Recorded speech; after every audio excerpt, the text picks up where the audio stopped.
Hello. Hmm. Hello. Hi, I like Skylanders. Uh, what's up? Gonna wait a few moments, and then I'll just get right into the meat of this stream.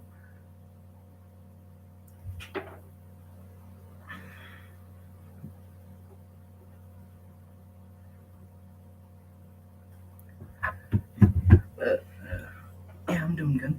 How about you? Might as well strike up conversation while I wait for a few minutes.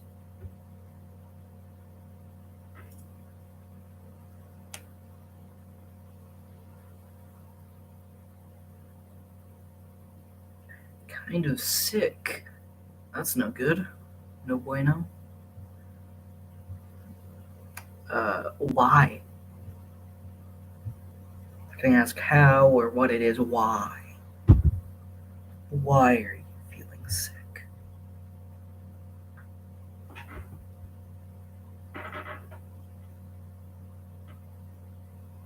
At least no hell with.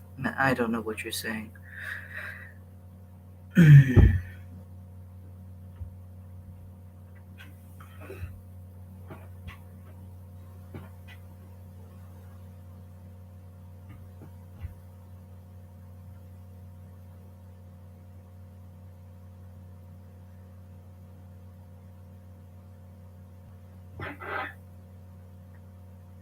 really don't know, but you have a dry cough. That's gotta suck. I have one of those too. You're probably gonna hear it during this stream. It's gonna involve a lot of talking. It's probably gonna show up after 20 minutes. Okay, I'm done waiting. So, main focus of the stream is to basically figure out how portals work. I was born, which is why this is happening. Um, is this stream is going to seem very off topic at first because I'm not going to be talking about Skylanders portals at first. I'm going to be talking about the portals from Portal, the game that's named after portals. I'm going to be talking about those portals first for a while, but I swear it'll all circle back around to these things. All right. In the end, we'll come back to these, but we have to understand how the basic portal works, and the basic portal being the portal from Portal. We're not going to be discussing how they're projected or anything. Basically, just portal physics overall. So it's a pretty basic premise. Looking at it from the outside, you shoot a portal, it's there. You shoot a blue portal, it's here. You shoot an orange portal, it's over here. So you can see through the portal, and you see what's come. You can see yourself through a portal. You walk through the portal, you end up where the other portal is in an instant. Just bam, you're there. Um, it, it's like teleportation, but more complicated. Um, so, in order to really understand how this works, in order to circle back around to these things, I don't want you to think of a portal as a doorway or anything like that. Think of a portal as a mirror. And what you see through the portal is all the light. It's like a mirror. How a mirror takes in the light and it reflects it. But instead, the light that portal A absorbs is reflected by portal B, and the light portal B absorbs is reflected by portal A. Now, imagine that same thing happening, but not just light, with matter too. So anything that touches portal A is reflected by portal B, and anything touching portal B is reflected by portal A. So it isn't just light, it's also mass. So it's light, light, light, light, light, and then you touch the innards of the portal, and it's being reflected by portal B. So it's teleporting you. It's portaling you to the other portal spot in an instant. Um, and imagining this, you would imagine that the inside of a portal is impossibly thin. You can't, like, you wouldn't be able to see it. If there's light around the portal, you'd be able to see that, but it would be impossibly thin. You couldn't see what's in between. You would just see wall going out this way and wall going out this way, but in between it's impossibly thin. I do not have this scripted. This is stuff I'm just saying. Uh, I have a very cognitive brain. Um, so imagining this super thin, that is an immediate danger with portals. If it's super thin, then if you just so much as touch it, it'll cut. It'll cut amazingly well, super clean.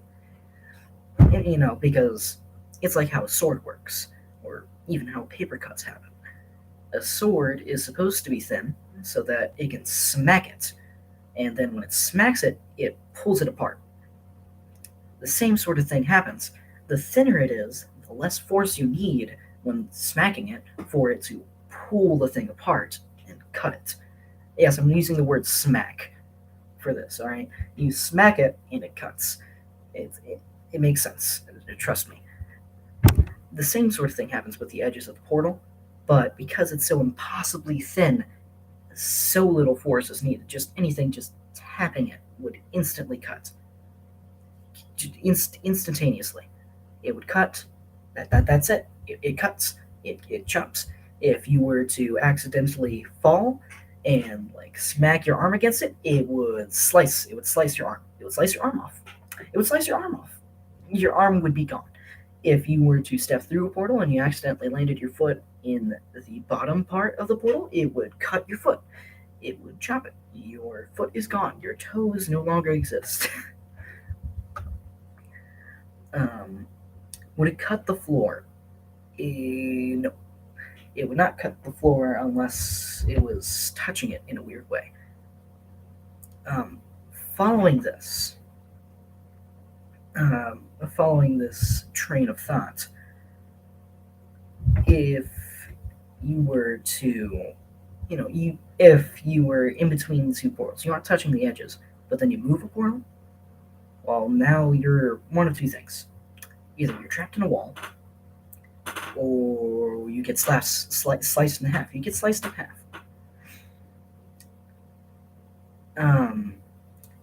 Obviously, I don't think you would get stuck in a wall, seeing as half of you is over here coming out of Portal B, and the other half of you is coming out of Portal A. You move Portal A over here, I don't think you'd teleport with it. I don't think that would happen. So instead, you basically get sliced in half, and the portal is on the floor and one is somewhere else, then. So if a portal's on a floor and a portal's on a wall, this is where things get a bit funky. One initial thought is, wouldn't gravity travel through? No. Gravity would not travel through a portal. That doesn't make sense.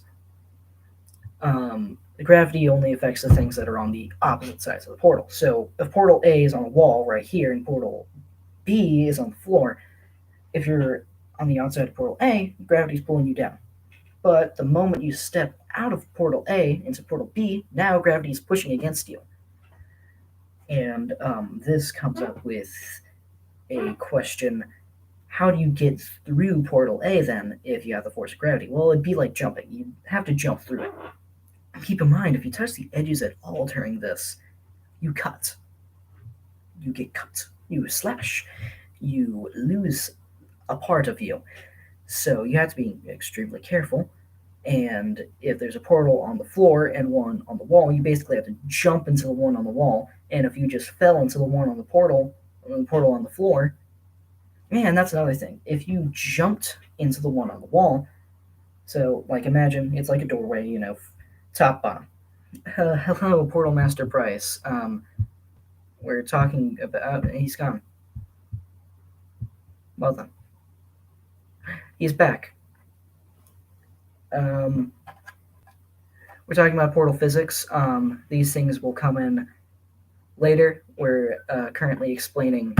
Though I'm currently explaining the basic portal first, like the ones from the game Portal. We're talking about those first, figure those out, and then we'll circle back around to these for reference, for frame of reference.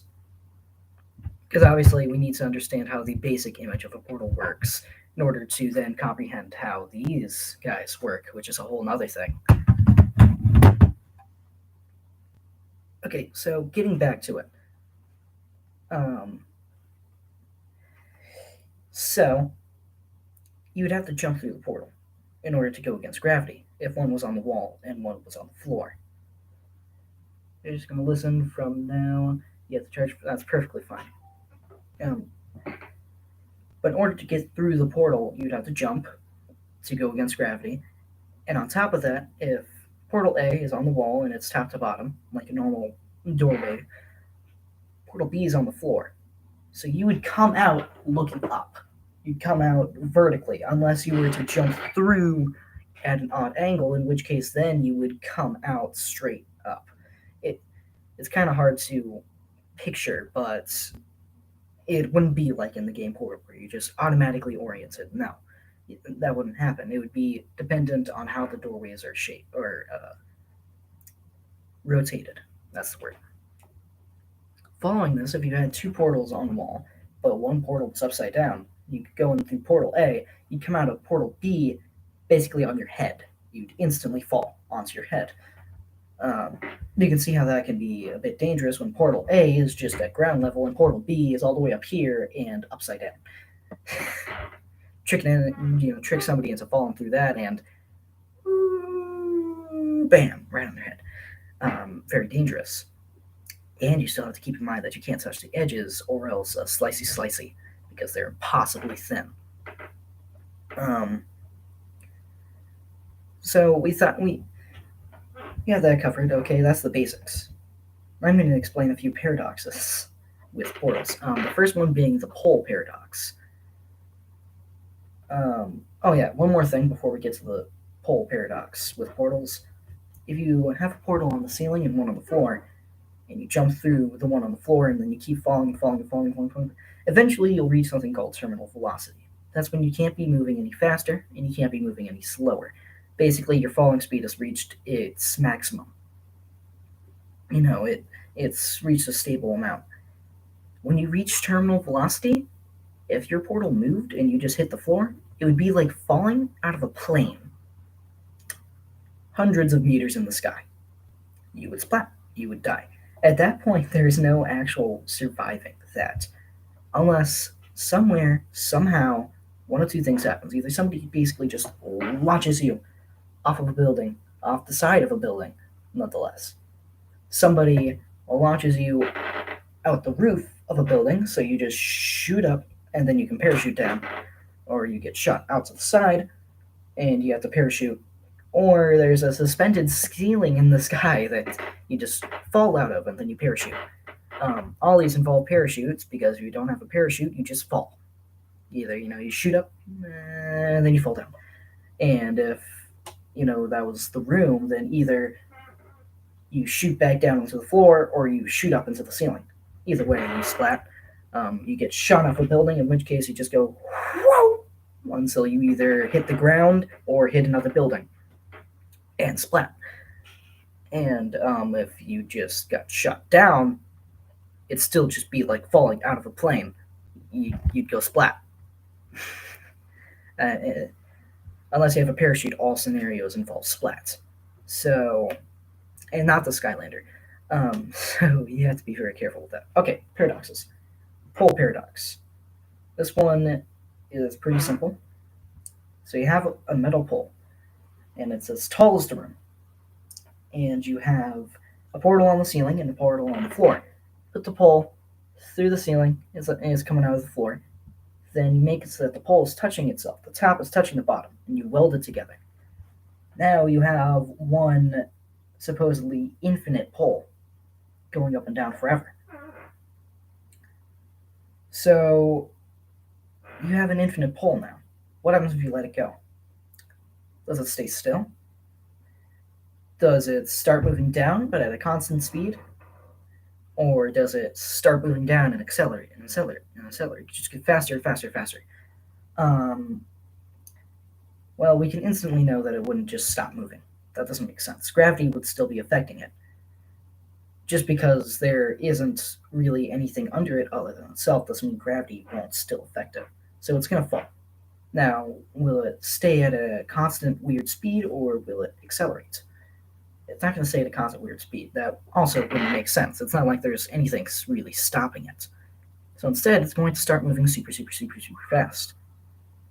Now, what makes see you in Ohio, like Skylanders. See you. I don't know. This thing might last a very long time. See you eventually.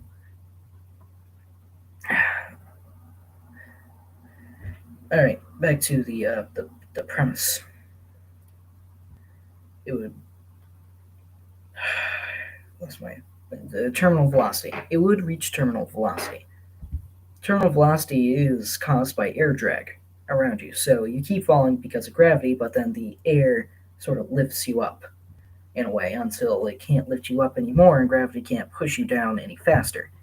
So basically, the air underneath you makes it so that you can't go any faster, and gravity can't push against the air to make you go faster. So instead, you keep that constant speed. The thing that would happen with the pole, but it would be incredibly fast, impossibly speedy. If you touched it, it would most likely rip it. Either you grab it and it basically just rips your arm off, or you touch it and it basically, through friction, just like sandpaper, just. Which I would imagine would be very, very, very painful. So don't touch the pole. Now, a new thing comes to mind. What happens if you move the portal? Move one of the portals, the ceiling portal specifically, onto a wall. Does the pole just suddenly extend infinitely for all time? No. It's still the length of the floor and the ceiling, top to bottom. It's just looping. So instead, what happens with the pole? Well, first of all, the pole is no longer infinite. When you move the portal, because we already went over this, moving the portal just cuts. So now the top has cut the pole, the top of the pole. So now it's just going to fall at that super fast speed, and it's going to shoot through the portal. But it's going to be the same length. So it will shoot impossibly fast out of the portal, but it will also be at the same speed and length. That's the word I meant to say. I don't know what lonk means. But yeah, that's what would happen with that.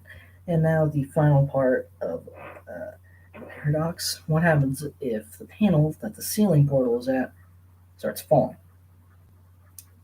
Would it just stop? Would the pole hold it up somehow? No. No, it wouldn't. Yeah, that doesn't make sense. Would the pole get just crushed all of a sudden? That's actually very plausible. From a physics standpoint, if the pole is impossibly long and this starts moving in, it basically compressed the portal like a hydraulic press, but nothing could stop it. Other than something outside of the portal, but the pole is inside the portal. Therefore, it can't move away. It'll be stuck. Which is very dangerous. No, not very dangerous. It just smush it. It turn into a plate. Really. There are other possible explanations, but that one makes no sense. And that comes to a new paradox, because the panel fell, now you have a plate. So let's get to this new paradox. Let's say you have a cube. Alright, and there's a portal on this piston and a portal on this piston, and the two pistons start moving in. If there's nothing in between them, they would touch. Now there's a cube in between them. What happens? Do they just engulf the cube? Does the cube hold them open? What happens? So those are the two most popular answers. Personally, I think neither would happen. The reasoning behind the thought that the cube would hold it open is because as the portals get closer, there's a cube inside each portal infinitely. So all the cubes are touching, they would all stop each other, right? No, because they aren't actually touching anything outside of the portal. Therefore, there's no force stopping the portal. So one portal open. Would it smash together and now there's nothing? No, that's impossible. Something can't just become nothing. Only something comes from something, and only nothing comes from nothing.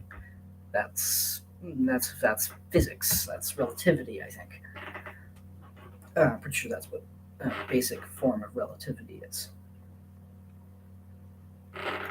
Hi, are we talking about Portal or Skylanders? I'm a little bit of both. We're going to be talking about the portals from Portal first, and then it'll circle back around to these things. We had to understand portals before Skylanders portals, simply because portals are the fundamentals of portals.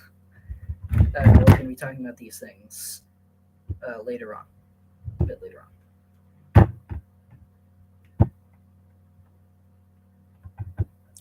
on. All right, back to my train of thought. Paradox, piston paradox. So neither one happens. It doesn't stop the portal, and it doesn't just turn into nothing. Instead, it basically just gets smushed like a plate. All the cubes are pushing against each other impossibly strong until they all smush, and you just have a plate in between, an impossibly thin plate, mind you. Eventually, it would be smushed so much that it would be outside the rings of the portal. So, wouldn't it be cool if there's a Skylander and Spyro Cross? That's basically what Skylanders is. I must be understanding the message wrong. Anyways.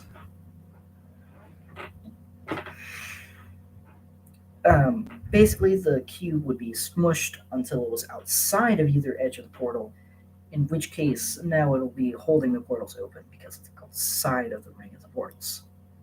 If that makes sense.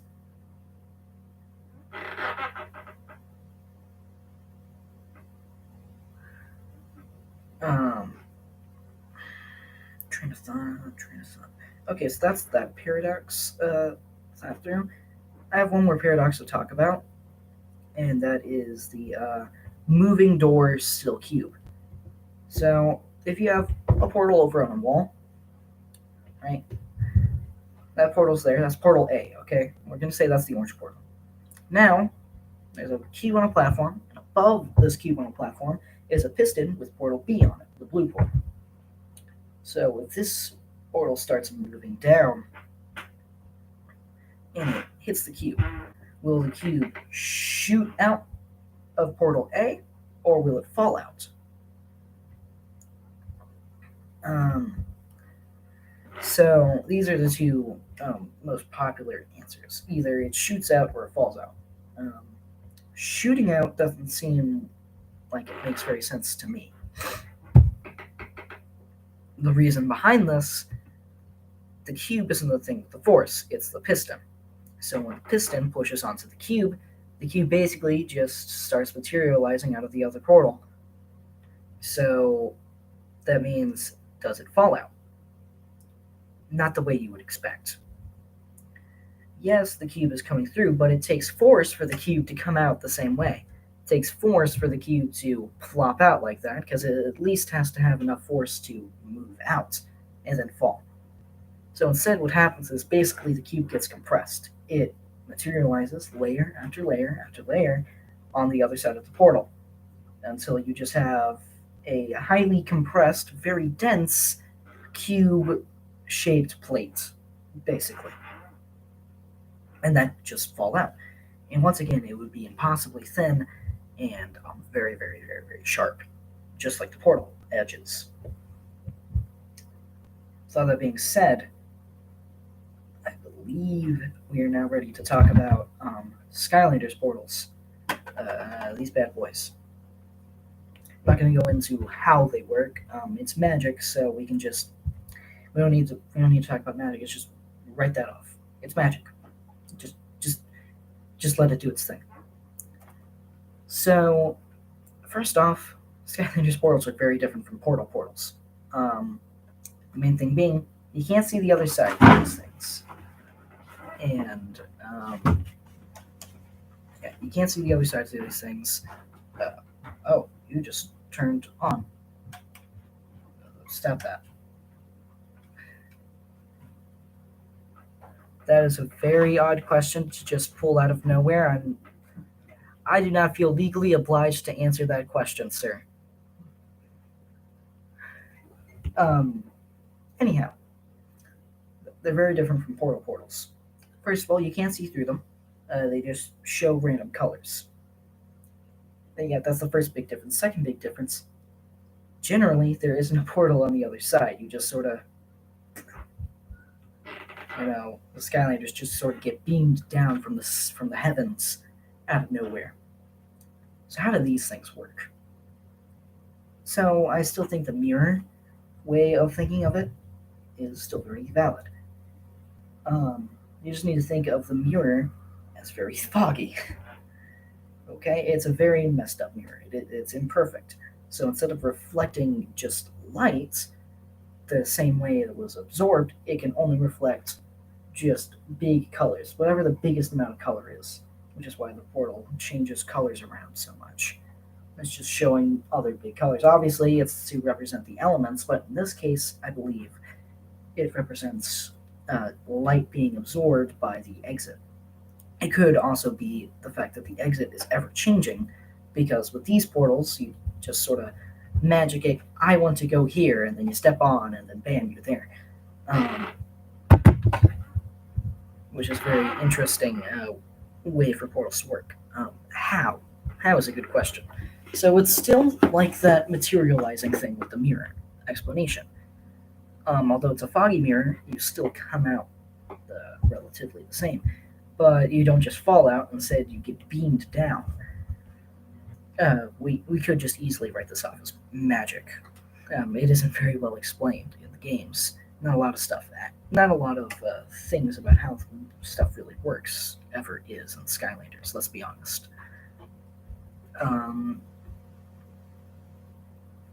Anyways,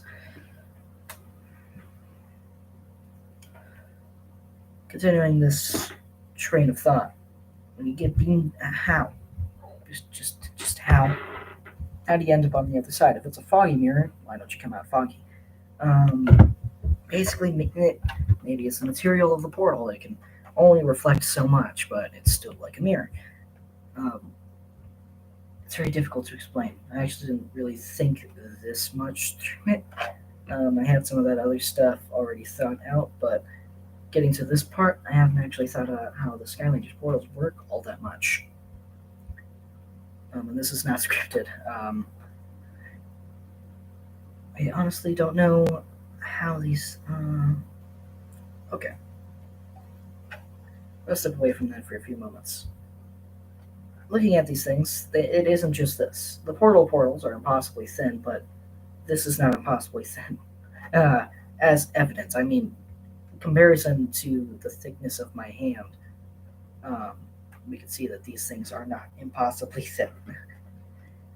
Using our observation skills, we can tell these are not very thin. They're actually quite thick and a bit bulky. Reason why might be, we need this stone type structure to channel the magic energy. That would make sense. Honestly. However, that doesn't really explain why it has to be this big. I mean, look at it. I mean, just look at it. It's on. Stop that. It's not impossibly thin. It's incredibly large. And looking at depictions from the books, we can see that they are massive in comparison to the Skylanders. Figure to portal comparison does not show how impossibly massive these things look in comparison to the Skylanders. They are, I don't want to say they're like specks in comparison, but it's like a mini on a portal almost. These things, they make them look way bigger than we would normally imagine them being, just having them on the portal in real life. Impossibly big in comparison. Why do they have to be so big? Why can't they just step through them? Well, again, it's a magic explanation. Portals are science-based, and I don't want to say pseudoscience, but um, not real science. Oh, yes, real science, but not science that we have. So, we have that stuff. And this isn't science, this is magic, which is different from science, clearly. Because magic seemingly can make something from nothing. Um, why can it make something from nothing? Well, the relative thought is that it doesn't make something from nothing, it changes something in the environment, or it takes a magical force that your body just has. That's why a lot of games have mana. It's that energy that you need to cast magic, which makes a lot of sense. But the portals don't seem to have that whatsoever. The portals just are. Which is the question, are portals stored magic? When they're built, does it just have magic stored in it? Like a battery, almost. Like the batteries in this portal, for instance. It doesn't have like magic batteries, and if so, can it run out of magic? Well, we could say, well, the batteries are so impossibly well charged that, it'll never run out of charge. That doesn't make sense. This magic energy doesn't come from nothing. So either we have to suck impossible amounts of mana from creatures' bodies, or portal masters even, which means that these are powered by dead portal masters. Lovely. Or it isn't powered by dead portal masters, but instead it does have a charge. And this could possibly explain why we get different portals in the different games. Why do we need different portals? Why? How come that we can't keep using this portal? And we know the real world explanation. The portals changed because the technology needed to change in order for the new gimmicks. But story wise, why can't we keep using this portal to get into Mount Cloudbreak? And instead, we have to use this to get to Cloudbreak. This different portal. And how come, in order for the Trap Masters and traps to go through, we need this portal? It actually was explained why we need this portal a little bit, because it's I think it was a rift. It's a rift engine portal, so we actually have minor explanation for the superchargers portal. But the Traptanium portal, the Swamp Force portal, they don't have an explanation for why the portal needed to change in game, except for superchargers. Imaginators didn't really have a different portal, so don't need to worry about that. Don't need to worry about those bozos. But yes. Besides that, I just had it. I just had it. It was like right here. It was so ready. It was so perfectly ready for me to say it, and then it said no. Anyway, Skylanders portals. And that leads to another question. Why are there glyphs? What's up with the glyphs here on the side of the portal? Not all the portals have glyphs, but this original portal does. Why is it important for the portal to have glyphs? Actually, the other portals do have glyphs. They're just different glyphs. So why is it important then? Why is it important? Why is it important? Why is it important that a portal has glyphs? Well, I think a simple explanation would be magic. Maybe the glyphs help with the magic flowing. It actually makes sense. The Skylanders words, equating to being able to use magic. It would actually make a lot of sense, honestly, for that to just zap this thing, start zapping its life.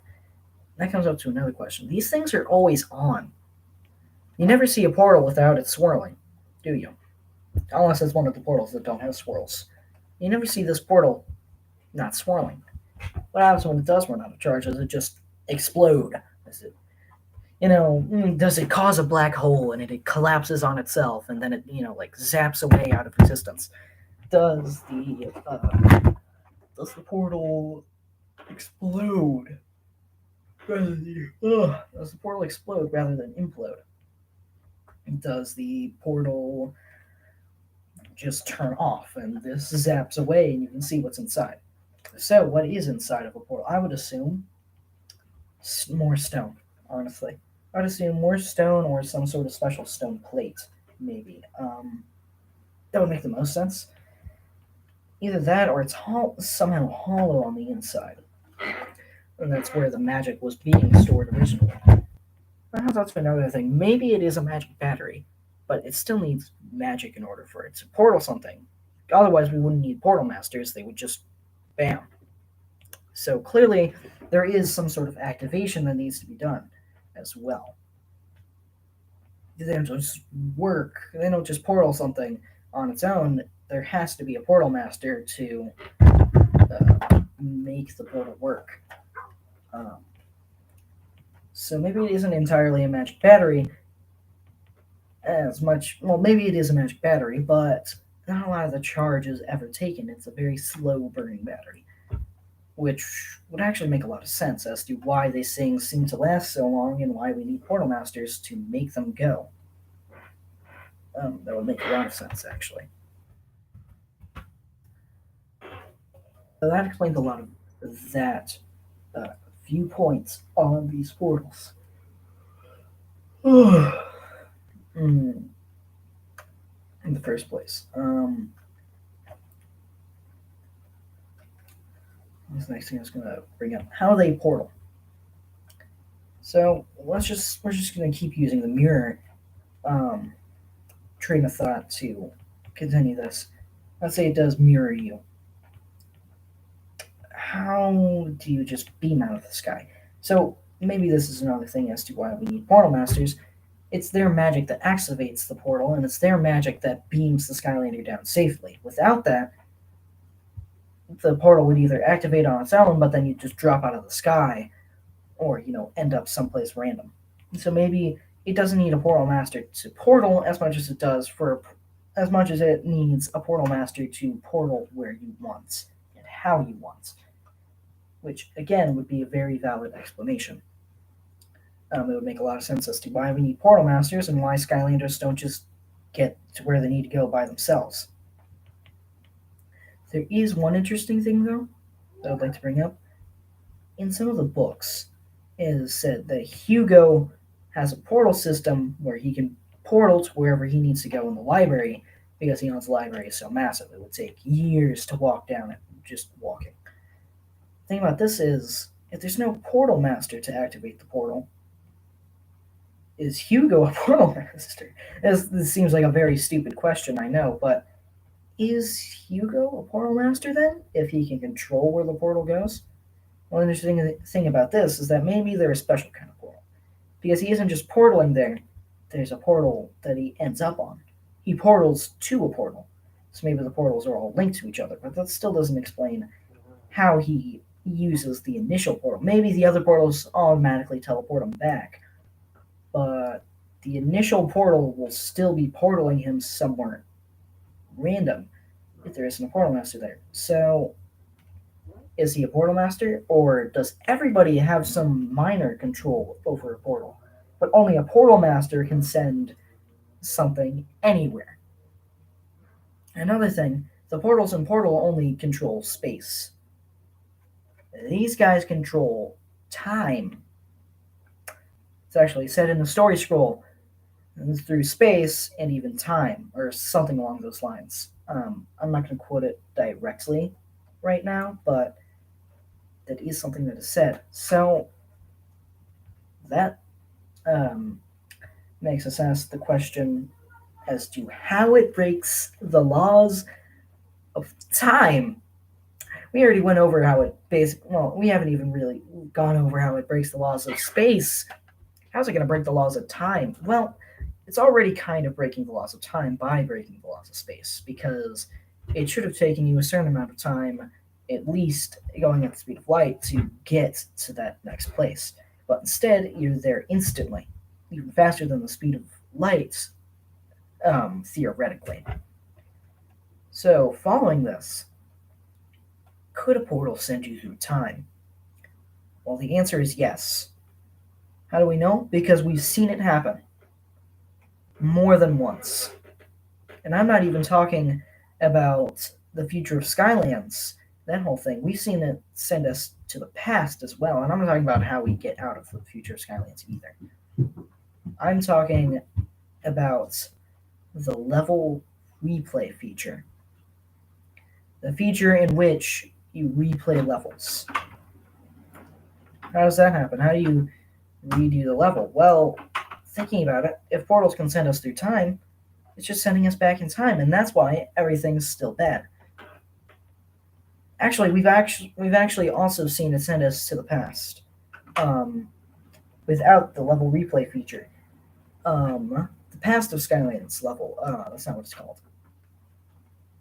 The first level in Giants. I can't think of the name of it right now, which is really sad because Giants was my favorite game out of the whole series, but I can't think of the name of that level right now. But either way, it's the one with the Archean Overlord that Chaos ends up having, but he's all powerful over the Mabu, and we need the Skylanders to help stop him. That is sending us to the past. We ended up in the past, very far in the past, but so you might say, well, we needed Eon's help because we aren't that strong of a Portal Master. Then how come we can also replay that level? I don't think Eon's sending us back every single time. The portal itself is just shooting us through time to an amazing extent. How? Magic, I guess. Yeah, it's a very simple explanation. We could just, it's magic. I mean, we could say that for the whole thing. You know, how does the portal get you from one place to another? It's magic. Just go with it. That's what Skylanders did, and that's what we're not doing. We're going to answer this. How does it send us through time? Well, it sends us through space from like a mirroring thing. So, what if the portal can only send you as far back as the portal existed? By that, I mean maybe the portal records time. It records it, it stores it in a memory database. And then when you try to go back in time, it sends you there, but then removes the previous you from it. So previous you is removed from that time. And either you want to say present you or past you or future you, whichever one you want to use. I'm going to say future you. Future you shows up and takes past you's place in the new present. Very confusing. I know. But then how does it send you to the future as well? Well, the portal never does send you to the future. It sends you to the future after you've played the Future of Skylands level, but couldn't you argue that that's because the portal has been there after that?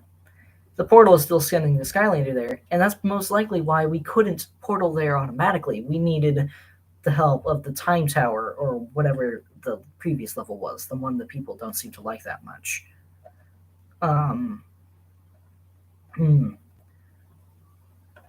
So, following that train of thought, that's why we needed help to get to the future of Skylands, because the portal hadn't recorded that time. But once we had gone to the future of Skylands, we could replay that level because we were still using the portal to get to that level. Hence, it had recorded that period in time.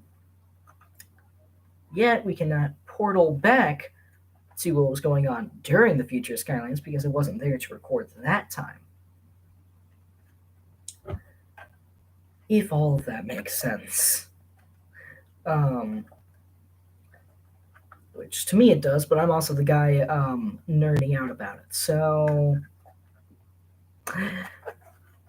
it is what it is.